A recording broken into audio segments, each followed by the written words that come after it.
thanks for stopping by. Today I'm going to show you how to make this fun and easy corner bookmark. Perhaps you have somebody who still likes to read the traditional books and they haven't gotten into the e-readers yet.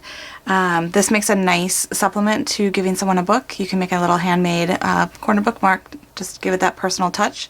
So let's go ahead and get started. So the first thing you're going to do is you're going to start with a 4x4 square, which I have here in the Colonial White.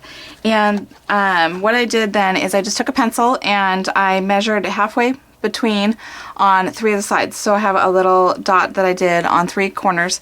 And then you'll either take your score pal or your cutting, your trimmer, and basically you'll line up those dots, and you can use your bone folder and go ahead and score those edges, or like I said, you can use your score pal to get those creases, because basically you're going to have those flaps come in, and that's what's going to create that little back pocket that's going to go and hold on to the book.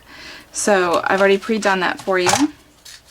Alright, and then what I did is with our B&T paper, it has 2 different sides, so I just went and took a square and I just cut it diagonally so that I can use one piece on the back and one piece on the front. As you'll see, I have this pretty twilight colored pattern on the back, and that's what's going to hold the 2 pieces together.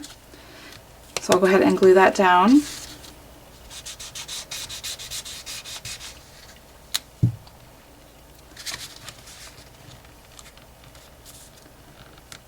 So it's easiest if you put the glue on that triangle piece rather than on the 2 triangle pieces that remain from your base. And then see, that goes ahead and secures it, creates that pocket for you. And then we'll just go ahead and we'll start decorating on the front. And so since I used the twilight piece on the back, I'm going to use the multicolored stripe on the front. Go ahead and glue that down.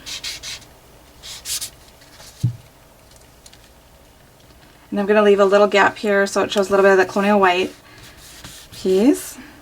And then I'm going to take another strip of that twilight pattern and I'm going to glue that down.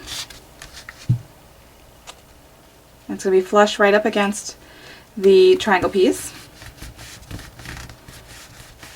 And then for this bottom piece, what I did is I took one of our zip strips, the little 1/2-inch border piece that's on all of our pattern paper from Close to My Heart, and I'm going to glue that on there, and then I'm going to trim along that scallop edge just to create the nice scallop border on there. Oops.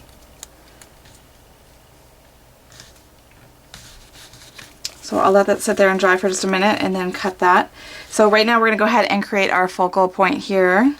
And I'm using a stamp set called Heartfelt Treasures, and it's got a couple of flower images and a sentiment, and that's what we're going to be using. So the first part we're going to do is we're going to take our Gold Rush ink and our Twilight ink, and we're going to do 2 different techniques to create this focal point, because I want it to be soft enough that it doesn't overtake the sentiment, but I also want it to draw your eye to that sentiment. So we're going to start by taking the flower image and we're going to ink it up in the Gold Rush color. And then we're going to go ahead and roll the edges of that flower to get that twilight on the outside. So you get that 2-tone.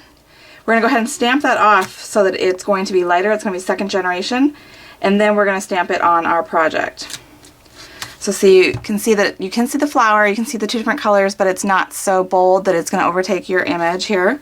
And then we're going to go ahead and take our cocoa ink and our sentiment. Oops.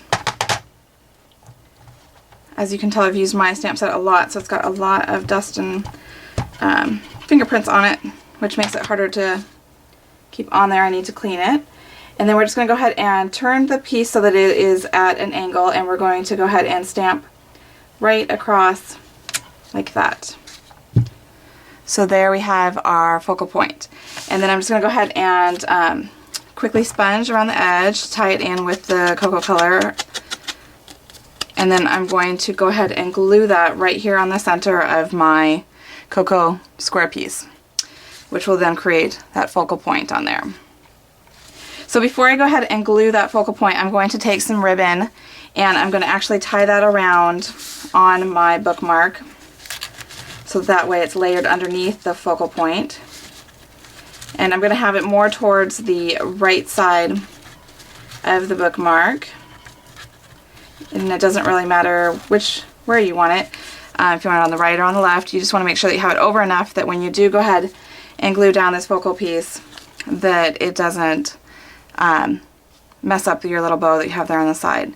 So the last thing I'll do then is go ahead and trim that off, and then if you like, you can add a few little of our bitty pearls to accent it on there. Otherwise, you have a fun, easy, quick, nice looking corner bookmark that you can give to a recipient, and they'll treasure it along with the book that they receive from you. So I hope you've enjoyed it. Thanks for stopping by.